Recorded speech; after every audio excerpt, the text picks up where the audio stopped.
Alright, medyo naninibago pa ako mga biyero dahil hindi ako sanay mag-vlog. Usually sanay ako na may crew. Pero ngayon, gagawin natin vlog.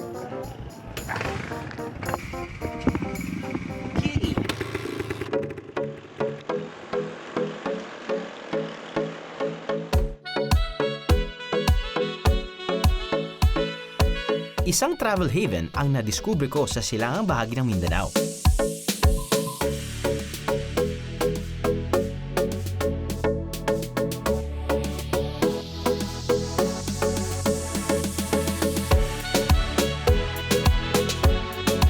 Hindi man masyadong dinarayo dahil sa mga nagdaang kaguluhan, marami pa rin itong magagandang katangian. Pagadian in short, masasabi ko mababait yung mga tao dito, very hospitable pag may mga bisitang dumarating. Naging moderno man ang pamumuhay sa paglipas ng panahon, umaangat pa rin ang nakasanayan nilang tradisyon.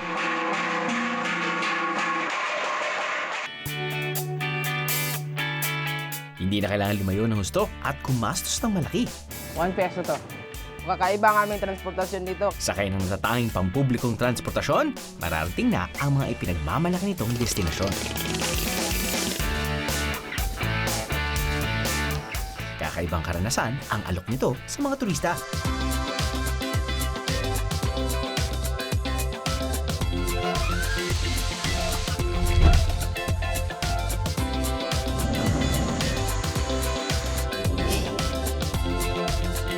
Para mas lalo kayong maengganyo, subscribe to my Biyahero video blog and get to know more about Pagadian. Sama kayo sa biyahe ko? Sama kayo sa biyahe ko? Mahigit 1.5 oras ang flight papunta sa Pagadian City.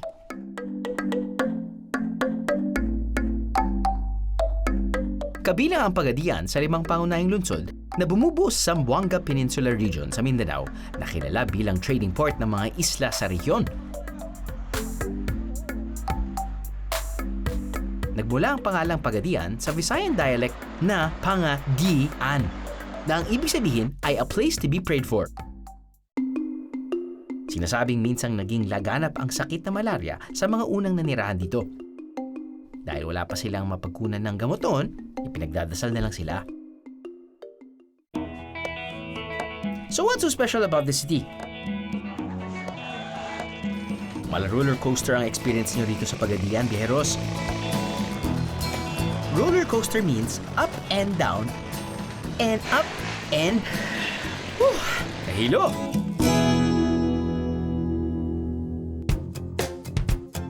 Pero ang pamamasyal dito, easy lang. Ito ang aking Biyahero video blog para sagutin ang inyong mga what is and how to rito sa Pagadian City. So very millennial of me, right? Para sa aking unang blog entry, here's Pagadian's very own tricycle. Saan-saan nga ba ako pwedeng dalhin ang pambihirang sasakyan na to? Alright, medyo naninibago pa ako mga biyero dahil hindi ako sanay mag-vlog. Usually sanay ako na may crew.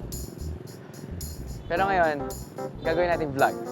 Anyway, nandito tayo ngayon sa Pagadian, right in front of the Municipal Hall. At sasakay tayo sa kanilang kakaibang tricycle. It's called Pagadian Tricycle. Bakit siya kakaiba? Dahil sa passenger seat ay medyo nakaangat. Parang inisip mo may 5 sako ng palay nasa likod kaya nakaangat. Pero actually, kaya nila ginawa yun dahil apparently yung roads dito sa Pagadian ay medyo rolling. Subukan natin. Okay!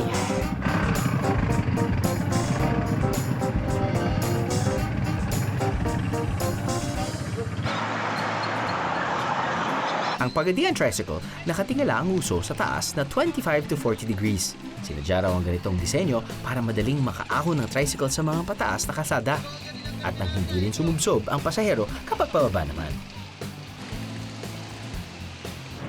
Ang motor mo dire sa Pagadian, subida aning angad gyud siya kay subida bada man amo ang lugar dire. Bada subida lugar mo dire. 15 minutes away ang rotonda mula sa airport. Kung sa tapat ng munisipyo ang sakay nyo, gaya ko, 2 minuto na lang ang biyahe. 10 piso ang bayad sa kada hatid na pwede kang dalhin sa magkakalapit na mga destinasyon sa bayan. Pagdating sa rotonda, unahin na akyatin ang itinayong viewing deck dito. Okay. So finally, nakakakit na rin tayo dito sa kanilang topmost floor. Dito sa building kung saan binild nila yung rotonda. At dito nga sa gitna ay gumawa sila ng structure na pwede pang events. At apparently, pwede rin kayo magdala ng kabayo at sumakay sa rotonda kung saan man. But anyway, we are here on the topmost floor, and as you can see, the rotonda is connected to their main road, which leads to the Iliana Bay. And looks like maraming pupunta dito na hindi lang mga turista, pati siguro mga locals. For the first few hours of Cagayan City, what you can see is body of water. What you can see is this hill. What you can see are tricycles that looks very interesting dahil nga nakataas yung muso. I therefore conclude that the buzz of this city is mainly coming from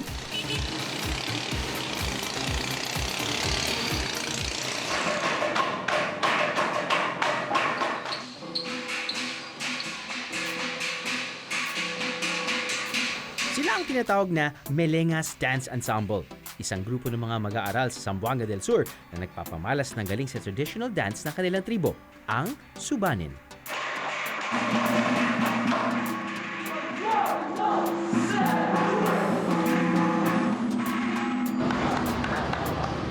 Nakita mo naman sa kanilang number or performance, medyo #ginalingan. Medyo kinakabahan ako sa kanilang fast-paced tiniking. Natakot ako baka may ma-chop off na pa, pero hindi naman. But then, apparently, kasama ako sa kanilang dance troupe. Dahil may pinipresent sa aking damit, ang aking producer. Alam mo, ito yung mga tanong parate. Saan yung front, saan yung back? Shot ang tawag sa sayaw na to na ginagawa ng mga kalalakihan bilang welcome dance. Kung matagal niyo na ginagawa to, gano'ng katagal na po ba yung grupo niyo? 10 years na po, sir. 10 years na! Ilang kompetisyon na raw sa bansa ang napanalunan ng grupo. Sila rin ang pambato ng Pilipinas sa mga cultural events sa ibang bansa. Usually, kailan nyo pinapractice yung ganyang sayaw? Tagal na, sir. Matagal na. Kailan kayo nagpe-perform? Tuwing may Special occasion, for sure. mga visitation. Kapag meron ba kayong parang regular performance para sa mga turista, meron ba kayong gano'n? Kailan yun? Kung may parating dito. Kung may parating dito. Magaling siguro kung masubukan ko rin to.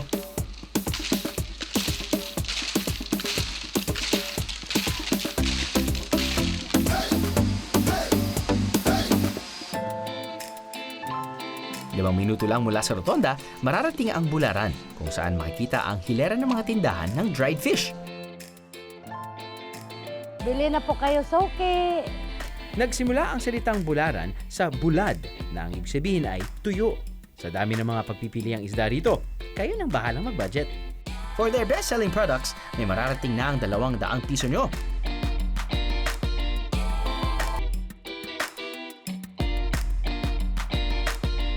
Pure pen.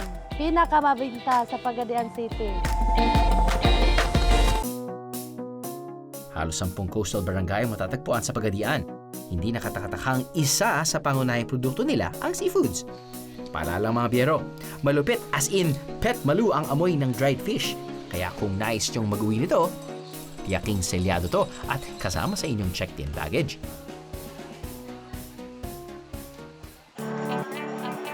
Walking distance mula sa Bularan ng public market. Dito matatagpuan ang mga sariwang isda. At yung mga bariles, hipon, at alimango. Pero dahil nahahati ang lungsod sa karagatan at kalupaan, umaasa rin ang mga taga rito sa biyayang dala ng kanilang mga pananim.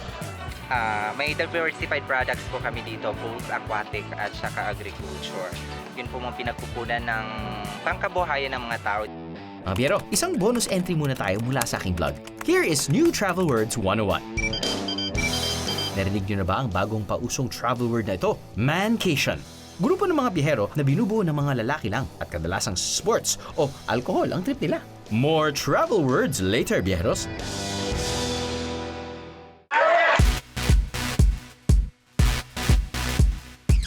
Okay, so nandito tayo ngayon sa Agora Public Market ng Pagadian at balita namin may nagbebenta ng chorizo in a different way. To the left, chorizo. To the right. Nabalitaan namin meron kayong kakaibang way na pagtatali ng chorizo, tama ba? Ano, paano ba nagsimula to? Para mawala yung stress nila. Okay. Yung kapatid ko naglagay ng sound system. Sinabay na lang ang indak nila sa kanilang pagkakali.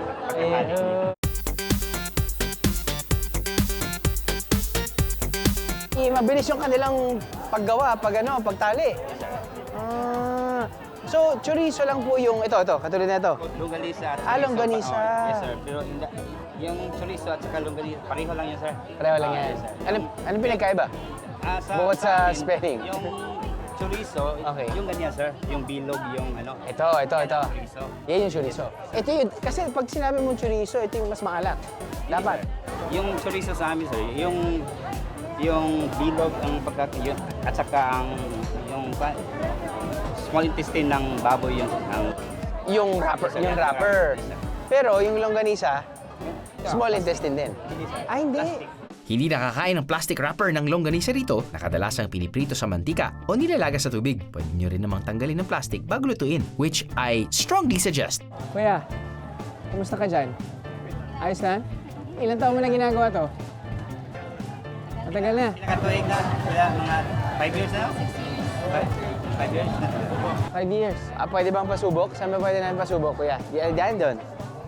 Doon. Okay. Ako daw susubok. Paano? Okay. Pasok. So, hawak. Pasok ka dyan. Yan. Pasok. Kailan? Bagal eh. Tapos, pasok ulit.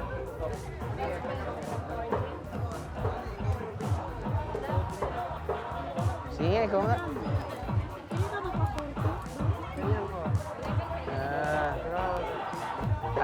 Ganon.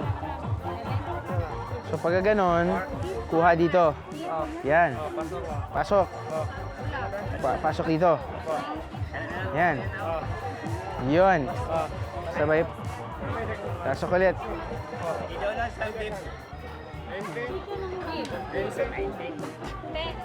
Bakit mas mabilis yung sa inyo? Sige nga, sanayan na lang. Panoodin ko na lang kayo.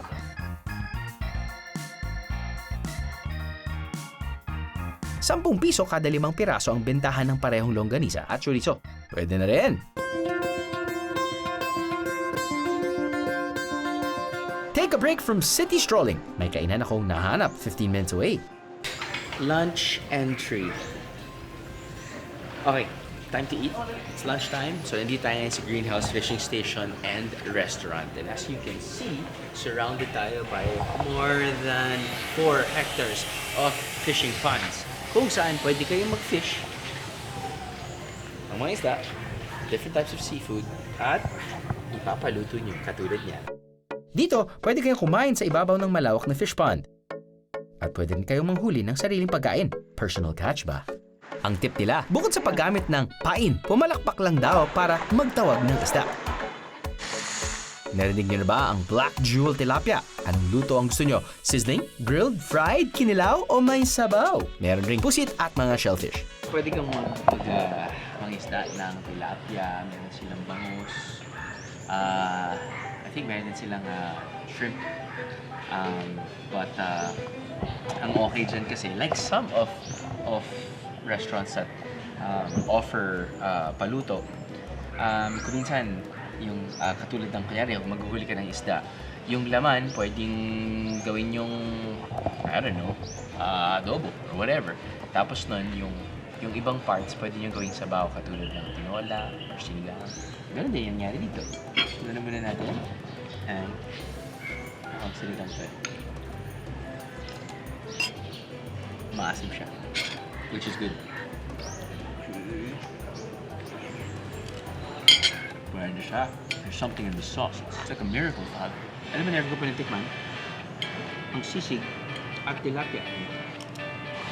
Pwede yan.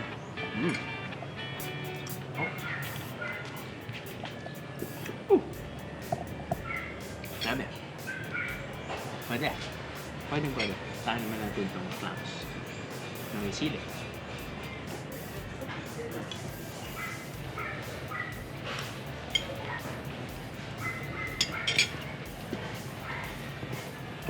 Our style. Food's good. Food's fresh. And of course, it's good to know that the food is fresh. Lalo na kapag yung restaurant ay surrounded by fishing pods or fishing stations na kayo mismo pwedeng bumingwit. Kung light meal lang ang hanap nyo, there are always options. Where to find cafes in Pagadian? Dito, available ang carbonara, cheeseburger, nachos, o kung medyo siga kayong kumain tulad ng biyahe ni Drew Crew, nariyan ang pork sisig. Hindi rin mawawala ang dessert and coffee choices. Kung isang grupo kayo, may good for 6 biheros na KTV sila worth 250 pesos per hour. Ibirit nyo na yan mga bihero.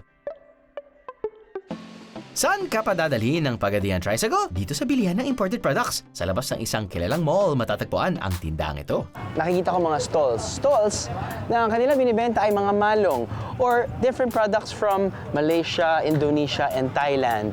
At hanap tayo na pampasalubong. Ano po yung mga iba't ibang klaseng malong nyo? Ay, ito. Ito ang Rosalinda, yung namalong, yung ganito. Ito siya.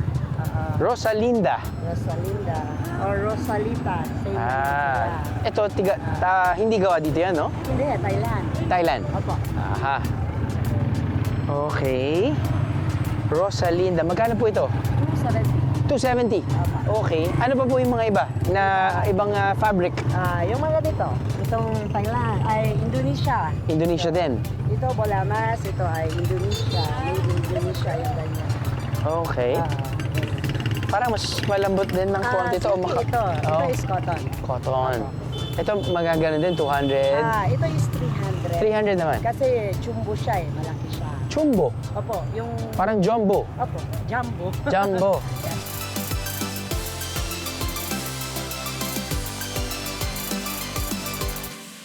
So, ito yung entry ko. Para sa mga choices for pasalubong. Yan yung mga show. Mga malaw.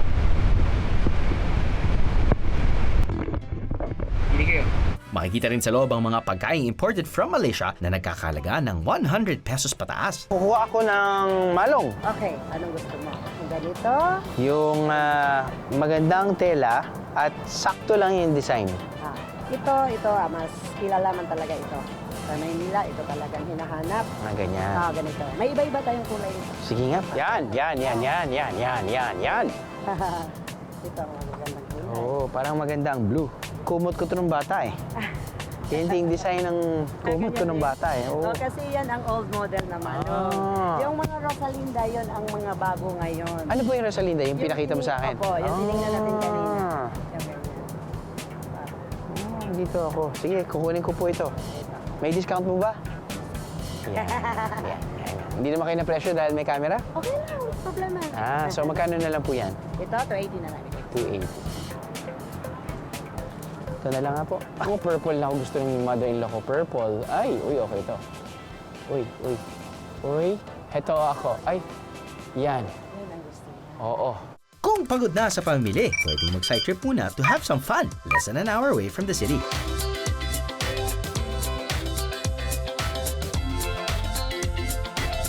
Aba, hindi lang sa kalsada ng Pagadian siga ang mga tricycle, pati sa tubig umaarangkada rin sila. Lodi naman pala. Para sa mga chill type, available ang kayak at stand-up paddle. At mabubusog kayo sa mga bogchi mula sa kanilang floating restaurant. Busog din kayo sa magandang view ng lake na matatanaw mula sa kwartong ito. Kung day tour ang sadya nyo, Maghanda lang ng 60 pesos guys. Pero dahil nasa lungsod ang mga destination ko, mas sakto ang itong hotel na to. Ang kanilang family room ay nagkakalaga lamang ng 3,200 pesos per night.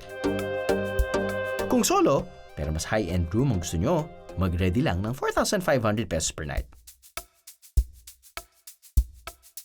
Kahit paggabi na, may mapupuntahan pa rin sa Pagadian. Blog entry, food trip sa kalye. Budget ba? Ang hanap nyo? Ha! Wala na siguro tatalo dito. May barbecue for 1 peso. Correct. Ano kaya itsura nun? Kuya, 1 peso. Oh, sir. 1 peso. Oh, 1 peso each.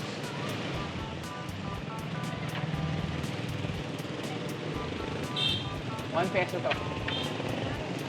Sino nakaisip na mag-offer ng 1 peso barbecue? Para sir, sa unang panahon ko yun, sa mother-in-law ko kasi yan. Matagal na. Matagal na, siguro, hindi pa ako sinilang. Sobrang tagal na. Matagal na sir. So, hindi nagbago yung presyo, nagbago ba yung size ng karne? Yun, nalita na konti. Lumit ng konti. Kung meron kayong ₱1, meron ba kayong ₱2? Meron kayong ₱3? Meron 2 piso sir. May ₱2. Yan. Ito.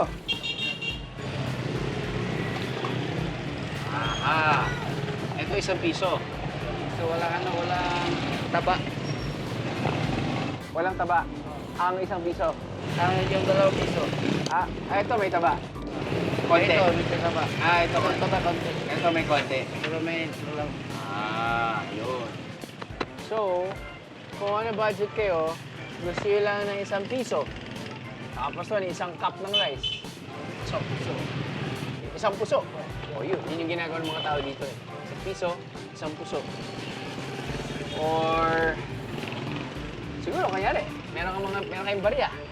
Meron kayong ₱7 sa nakita sa anong wallet yun. Tapos gusto nyong paggastusan, at least.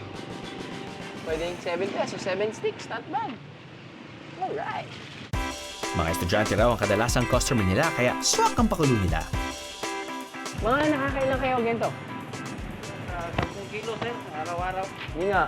Talaga? 10 kilo. 10 kilo? Tapos anong oras yung mabenta dito? Gabi? Ito, isa hanggang, sir, hanggang 11 p.m. kasi may curfew dito. Hindi ko alam kung may kita kayo dahil gumagastos din kayo sa barbecue stick. Pero medyo mabusisi din yung ginagawa ni Kuya dahil... Wow! Oo nga. Pero sige, subukan ko. Baka may kakaiba dun sa ₱1. Baka solve ka na sa ₱1. Mali mo, mag-expand din sa chat mo. Sige Kuya, order po ako.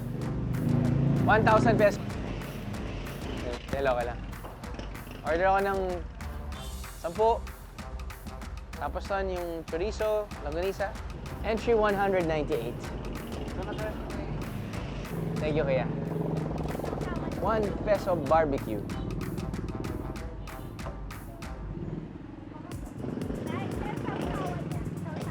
Mas lalo pa siyang lumiit.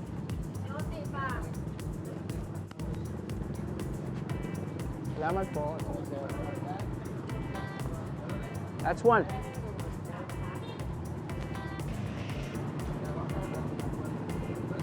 That's 2.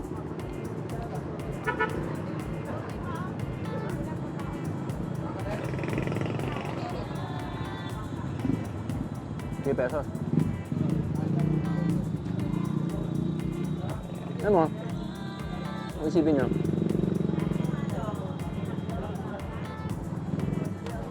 Sulit. Dahil ang tanggal na rin ng tinga to. Kasi talaga may magsastock sa dito.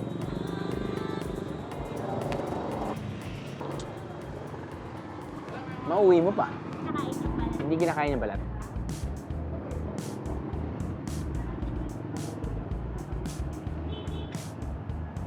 Dahil plastic.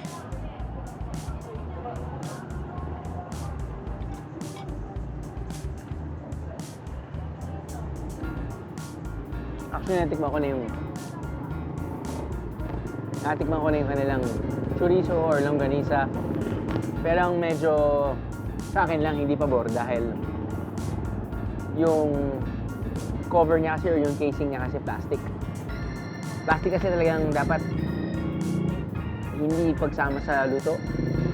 So kapag kukuha kayo ng longganisa, mas maganda kapag gumagamit sila ng intestine, usually intestine ng hayop. But ito, lalo na kapag pinapainit mo yung plastic at kung ano man niluluto mo, parang I think it's carcinogenic. So, yun yung nabasa ko. Hindi lang sa Facebook hindi lang fake news. Yun na ako sa barbecue. Kahit ₱1 lang. Bago bumalik sa hotel, pwedeng dumaan sa kanilang boulevard. Mararating nyo ito in less than 10 minutes. Ginawa noong 2015, dito tumatambay ang mga lokal at turista. Think of Rojas Boulevard, Bijeros. May view kayo na dagat habang kumakain ng street food mula sa mga vendor na nakailera dito. Relaxing ba? Ayos! Time for more travel words, mga Biyero. Solivagan. Salitang Latin na nangangahulugang solitary wanderer o solo traveler. Wayfarer. Yan. Tumutukoy sa isang taong mahilig bumiyahe sa iba't ibang lugar nang naglalakad imbis na sumasakay ng transportasyon. Ito ba dito? Yan.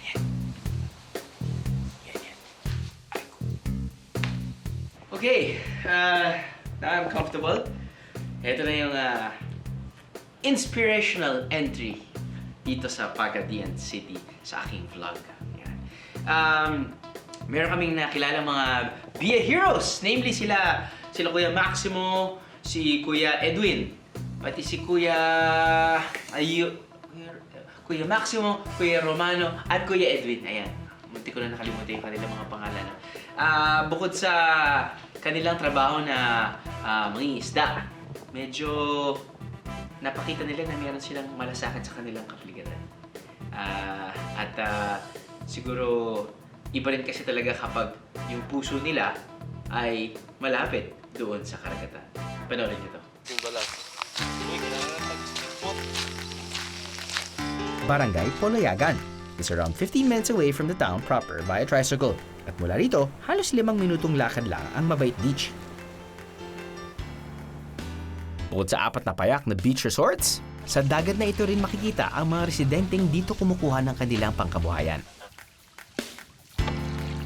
Ang pangangalaga sa kanilang coastal area, seryosong ginagampanan ng grupong Bantay Dagat. Dito namin nakilala sina Kuya Maximo, Edwin at Romano.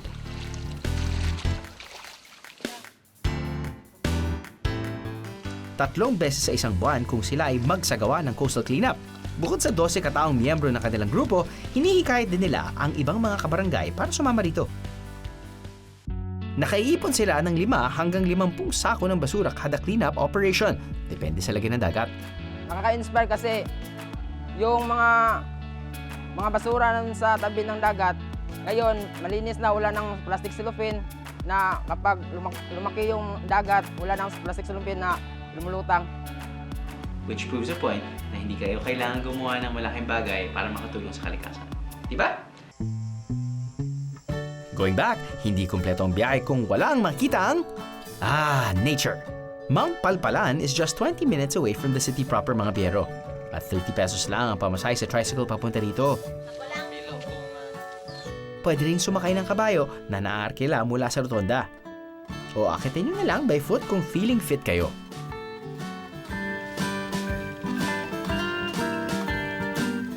Mula sa itaas, makikita ang skyline ng lungsod. Kailangan lang hintayin mawala ang hamog na bumabalot dito tuwing umaga.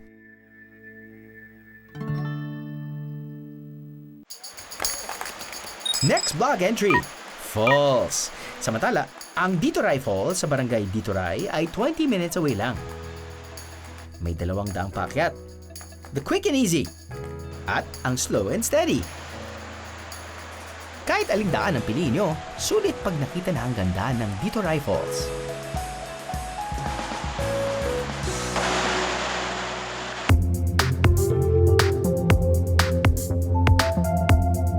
Isang developed falls naman ang Manga Falls.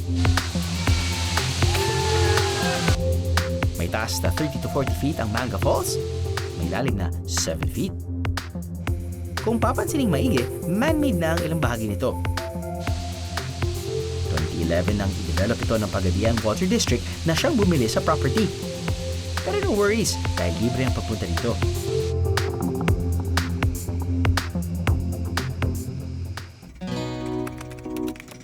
Kung may falls, meron ding dagat dito sa Pagadian. Mula sa port, sumakay ng bangka para marating ang pinagmamalaking islet ng Pagadian. Ang puting balas o white sand. Hindi man kasing pino at puti ng buhangin ng Boracay, nagpapakita ang sandbar na to mula alas 6 hanggang alas 8 ng umaga. Perfect place para mag-chill. Sikat din sa mga lokal ang Dao Dao Island na binubuo ng isang malaking isla na tinatawag na Daco. At isang man-made islet kung saan pwedeng mag-swimming at pagrenta ng cottages.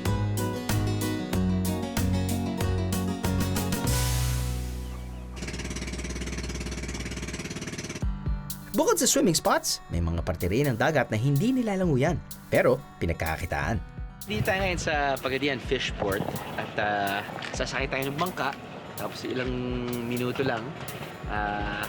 Tatawid lang naman tayo actually sa dagat na. Pero anyway, makakausap natin ang mga tao mula sa isang fishing community kung saan nag-harvest sila ng type of seaweed. Ginagawa nilang agar-agar. Tara, kaya sumaka.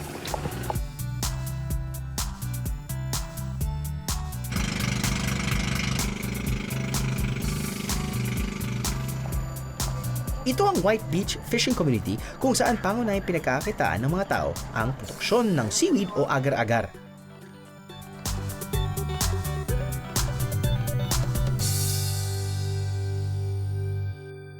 Pwede bang ipakita sa amin kung saan nyo binibilad?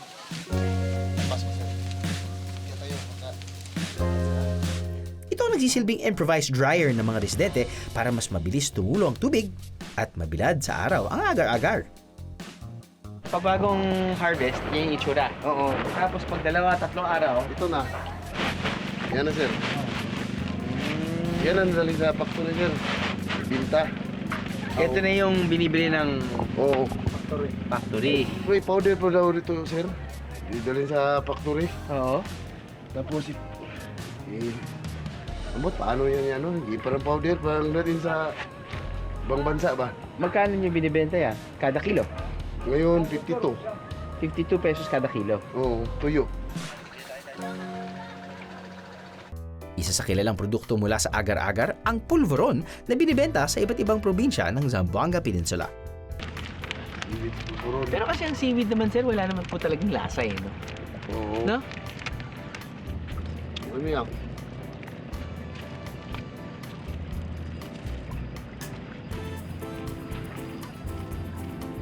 Sarap. Sarap talaga. Hindi ko lang alam. Siyempre, hindi mo malalasahan yung seaweed, eh, no? Parang ano? Parang malunggay pandesal.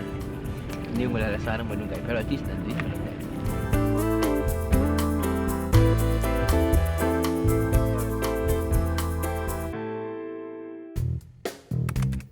Narito na rin lang ako, titikman ko na ang isa sa mga delicacy ng Pagadian. Hindi man mukhang kaaya-aya? Baka naman lasa ang magdadala sa delicacy na tinatawag nilang chika lang. It might not look the most beautiful in form and shape. Ang tinatawag nila dito ay chika lang. Now, hindi ko alam kung bakla ang nagpangalan dito dahil ano pa pangalan natin dito? Chika lang. Chika lang. But maalala mo siya. So, ano nga ba tong chika lang?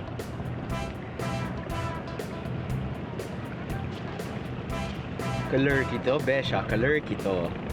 Ang chika lang ay made out of glutinous rice at covered in sugar. And syempre kailangan ko muna amoyin, baka maapakan ko, di ba? Natitikman ko siya ngayon.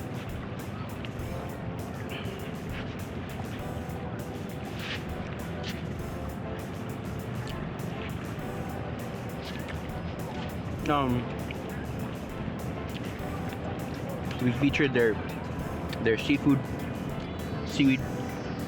But huwag natin kalimutan na dahil nakatira din or nakasituate din ang Pagadian sa mga hills at isa sa mga hina-harvest din nila ay ang mga crops katulad nito, kanin, corn, different types of veggies. So ito rin isa yung pinuproduce nila na fit, hindi lang sa banyo, just kidding, fit sa panlasa. Gusto ko lang suggest. Hindi naman ako chef. Hindi rin naman ako, baker. Mas maganda siguro kapag, I don't know, mukha ni Mickey Mouse. Or teddy bear na nakatawa. Huwag lang, alam mo na. Yun lang naman ako. Bilang isang biyahero, nag-share din ako ng aking mga experiences at sana lang. Si Nanay Inday, 20 taon nang gumagawa ng chika lang. Kaya kung natakam kayo rito, ichichika na niya kung paano ito ginagawa. Unang pinaghahalo ang giniling na malagkit at gata hanggang makuha ang tamang consistency at pwede nang prituhin.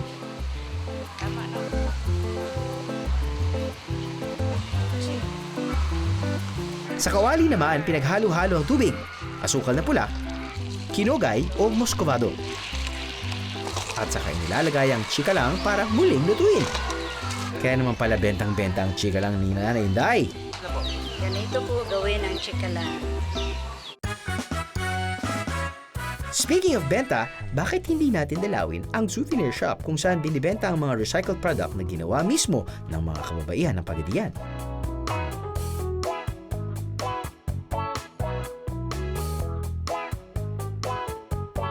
Sa halagang 100 to 200 pesos, may souvenir ka na, nakatulong ka pa sa mga kapuso nating Pagadianon. Para sa aking huling entry, ipakita ko sa inyo ang iba't ibang paraan ng pagluluto ng alimango at hipon ng restaurant na to sa Pagadian. Para mas lalo kayong ganahan mga biyero, ipinapaalam ko na hindi tataas sa 240 pesos ang kada putahe dito. Boom! Good evening mga bihar, nandito tayo ngayon sa Yami's Seafood Grill. I think new specialty nila ay ang pagsaserve ng different types of crabs / shrimps and other seafood. Pero yung nasa harapan natin ngayon ay 4 or 5 types of crab dishes and I think at least 2 or 3 shrimp dishes. Kaya sila tinatawag na crab gisado at ang crab gisado ay may turmeric. Kaya silang turmeric na cut. Meron silang hot and spicy, meron silang garlic, at meron silang chili. At then, meron din silang crab na may gata. So, kayo na bahala kung gusto nyo tirahin, pero kilala nyo na ako kung ano yung titirahin ko. So tayo sa galing mo, baby. Sa gata.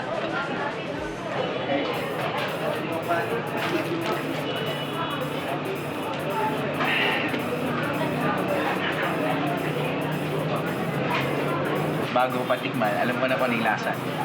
Dahil may gata. At may gata, masarap. Fresh and crabs, ayos din. Ang pansat o hipon, niluluto nila bilang sizzling gambas, kilawin at gisado. Yung shrimp nila, hindi naman sa kakaiba, pero we have to feature their bestseller shrimp. Actually, it's called pansat. Right? Tama, pansat. Kasi it's very buttery. They also placed, I think, some type of soda para medyo tumamis.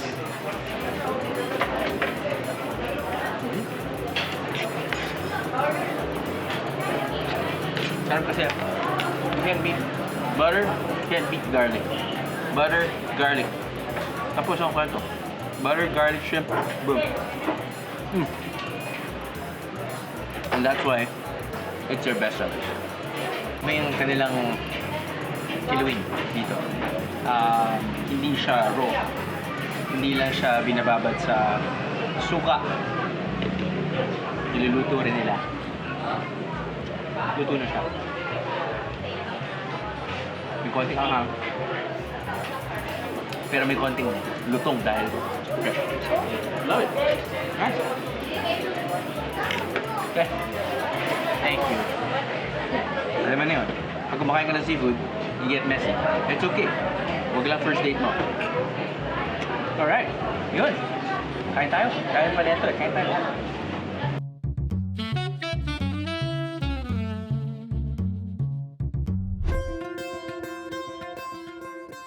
Minsan akala natin, ang siksik na bakasyon makukuha lang sa mga sikat na destinasyon. Pero ang paninindigan ng Pagadian, may mga lugar din namang madaling puntahan nang hindi natin kailangan gumastos ng malaki.